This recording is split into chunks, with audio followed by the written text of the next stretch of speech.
देशाच्या राजकारणाचं लक्ष लागलेली अतिशय महत्वाची अपडेट आता समोर येऊ लागली आहे. संपूर्ण देशामध्ये हा कायदा लागू होणार असून शिवसेना पक्ष फोडल्याच्या नंतर सुप्रीम कोर्ट आणि केंद्रीय निवडणूक आयोग यांच्या विरोधात संपूर्ण महाराष्ट्र रस्त्यावरती असतानाच आता मात्र निकालाने शिंदे गटाची त्रेधा तिरपीट उडाली आहे. नेमकं काय घडलंय? धनुष्यबाण चिन्ह गोठवण्यावरती सुप्रीम कोर्टाचे काय आहेत निर्देश यासह महाराष्ट्रात उद्धव ठाकरे यांना कसा मिळालाय सगळ्यात मोठा दिलासा या घडीसह सगळ्यात महत्वाच्या बातम्या आता आपण पुढच्या 2 मिनिटांमध्ये 3 महत्वाचे अपडेट जाणून घेणार आहोत. सुप्रीम कोर्टामध्ये उद्धव ठाकरेंची लढाई जोरदारपणे चालू आहे. या लढाईकडे संपूर्ण महाराष्ट्राचं लक्ष आहे, तसंच देशातील वेगवेगळ्या राजकीय पक्षांचं देखील लक्ष आहे. कारण की एखादा पक्ष फोडल्याच्या नंतर आमदार निघून गेल्याच्या नंतर पक्ष आणि चिन्ह हे दुसऱ्या नेत्याला देऊन टाकणं इतरत्र राज्यातील वेगवेगळे पक्ष देखील याकडे सुनावणीकडे अतिशय गांभीर्याने पाहत आहेत. कारण की एकदा शिवसेना फुटली, नंतर राष्ट्रवादी काँग्रेस फुटली, अशा प्रकारचे वेगवेगळे पक्ष फुटल्याच्या नंतर देशामध्ये आपले पक्ष देखील फुटणार का या भीतीनं केंद्रीय निवडणूक आयोग आणि सुप्रीम कोर्टाकडे सगळ्यांचंच लक्ष लागले असताना आता मात्र राजकीय पक्षांना दिलासा मिळतोय. मित्रांनो, बातमी नेमकी काय आहे ते आता आपण जाणून घेऊया. नार्वेकर यांच्यासह एकनाथ शिंदे यांच्या आमदारांना सर्वोच्च न्यायालयाचा मोठा दणका. धनुष्यबाण चिन्ह एकतर गोठवणार किंवा उद्धव बाळासाहेब ठाकरे यांच्या पक्षाची निशाणी म्हणून राहणार. नेमकं काय म्हटलंय मित्रांनो तज्ज्ञांनी, जाणून घेऊया या घडीची सगळ्यात मोठी अपडेट. महाराष्ट्राचं राजकारण पुन्हा एकदा एका सरळ रेषेमध्ये. सध्याच्या राजकारणामध्ये ऐतिहासिक ठरणारी घडामोड घडण्याच्या मार्गावरती असून शिवसेना पक्ष फुटी प्रकरणी सर्वोच्च न्यायालयाकडून आता उद्धव ठाकरे यांच्या बाजूने निर्णायक निकाल येण्याचे स्पष्ट संकेत मिळत आहेत. या प्रकरणामध्ये विधानसभा अध्यक्ष राहुल नार्वेकर यांची भूमिका, एकनाथ शिंदे यांच्या गटाच्या आमदारांची वैधता आणि सर्वात महत्वाचं म्हणजे धनुष्यबाण चिन्ह या शिवसेनेच्या अधिकृत निवडणूक चिन्हावरचा दावा, या सगळ्यांवरती न्यायालयाने कठोर भूमिका घेतल्याचं चित्र आगामी काळात महाराष्ट्रातील सर्वच नेत्यांना समजून येत आहे.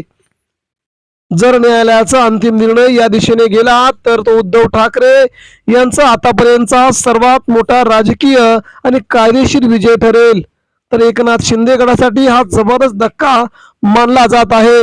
सर्वोच्च न्यायालयाचा कडक सूर. सर्वोच्च न्यायालयाने सुनावणी दरम्यान व्यक्त केलेल्या निरीक्षणामुळे शिंदे गट आणि विधानसभा अध्यक्ष राहुल नार्वेकर यांच्या निर्णय प्रक्रियेवरती गंभीर प्रश्नचिन्ह निर्माण केले आहेत.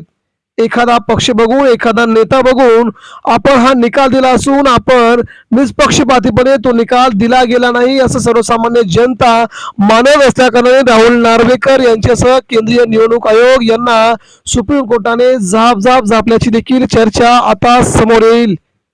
महाराष्ट्रामध्ये, देशामध्ये लोकशाही आहे का, कायदा आहे का, की कोणाचाही पक्ष कोणाला उचलून देणं हे कायद्यात बसतं का, असे सनसनीत सवाल सध्या राहुल नार्वेकर यांच्यासह केंद्रीय निवडणूक आयोगाला विचारले जात आहेत. जर आगामी काळामध्ये वेगवेगळे राजकीय पक्ष फुटले, जर कोणी बाहेर निघाला तर हा पक्ष आणि चिन्ह माझेच आहे असं म्हणणाऱ्यांना तुम्ही पाठबळ देणार का, असा खरवरीत सवाल सध्या सुप्रीम कोर्ट विचारू लागले आहे. या सगळ्या घडामोडी मात्र महाराष्ट्रासाठी नव्या नाही. 2 पक्ष फुटल्यानंतर उद्धव ठाकरे यांना मात्र आता दिलासा मिळताना दिसून येत आहे.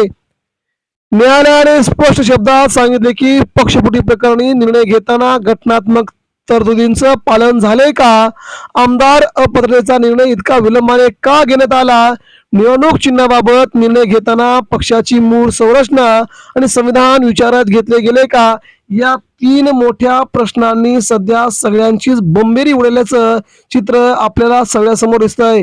या 3 प्रश्नांनी जेव्हा सुप्रीम कोर्टाने वाचा फोडली तेव्हा मात्र याचं उत्तर कुणाकडेच नव्हते.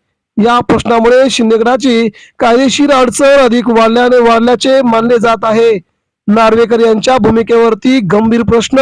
विधानसभा अध्यक्ष राहुल नार्वेकर यांनी दिलेल्या निर्णयावरती सर्वोच्च न्यायालयाने तीव्र नाराजी व्यक्त केल्याची चर्चा सुरू झाली आहे. एकंदरीत महाराष्ट्रामध्ये केंद्रीय निवडणूक आयोगाच्या विरोधात आणि राहुल नार्वेकर आयोग यांच्या विरोधात संताप व्यक्त केला जात असतानाच उद्धव ठाकरेंना मात्र इथे मजबूत दिलासा मिळाल्याचं सगळीकडे समजत आहे. हा विजय उद्धव ठाकरेंचा, हा विजय महाराष्ट्राचा, हा विजय सामान्य शिवसैनिकांचा आणि हा विजय मराठी बाण्याचा असल्याचं आगामी काळामध्ये निदर्शनास येईल. मित्रांनो, त्यानंतर आपण जर पाहिलं की राजकीय वर्तुळामध्ये असे बोलले जात आहे की अध्यक्षांनी घेतलेला निर्णय राजकीय दबावाखाली झालेला दिसतोय. हा प्रश्नच न्यायालयाच्या निरीक्षणातून पुढे आला आहे. जर अध्यक्षांचा निर्णय रद्द किंवा चुकीचा ठरवला गेला तर शिंदे गटाच्या आमदारांची वैधता थेट संकटात येऊ शकते. एकनाथ शिंदे गटाच्या आमदारांना मोठा धक्का बसू शकतोय. 40च्या 40 आमदार अपात्र होऊन त्यांना मात्र 6 वर्षासाठी बंदी देखील येऊ शकते. या प्रकरणाचा सर्वात मोठा फटका एकनाथ शिंदे गटाच्या आमदारांना बसण्याची शक्यता निर्माण झाली आहे. जर न्यायालयाने असे ठरवले की बंडखोरी घटनाविरोधी होती, मूळ शिवसेना उद्धव ठाकरे यांच्याच नेतृत्वाखाली आहे, तर शिंदे गटातील अनेक आमदार अपात्र ठरण्याचा धोका निर्माण होऊ शकतोय. यामुळे केवळ विधानसभा नव्हे तर राज्यातील सत्ता समीकरणही पूर्णपणे बदलू शकतील. भाजपला आता एकनाथ शिंदे यांची गटाची गरज उरणार नाही. मुंबईमध्ये देखील भाजपा उद्धव ठाकरेंची मदत घेऊन सरकार स्थापन करू शकतं आणि राज्यातील आणि केंद्रातील सरकारमधून शिंदे गटाची थेट हकालपट्टी करण्याइतपत भाजपा विचार करू शकते. ही मोठी बातमी आता समोर येऊ लागते. मित्रांनो, या सगळ्या घडामोडी करत असतानाच धनुष्यबाण चिन्हावरती निर्णायक वळण. या सगळ्या घडामोडींमध्ये सर्वात महत्वाचा मुद्दा म्हणजे धनुष्यबाण हे शिवसेनेचं पारंपरिक निवडणूक चिन्ह आहे. राजकीय सूत्रांच्या माहितीनुसार सर्वोच्च न्यायालयाकडे सध्या 2 स्पष्ट पर्याय आहेत.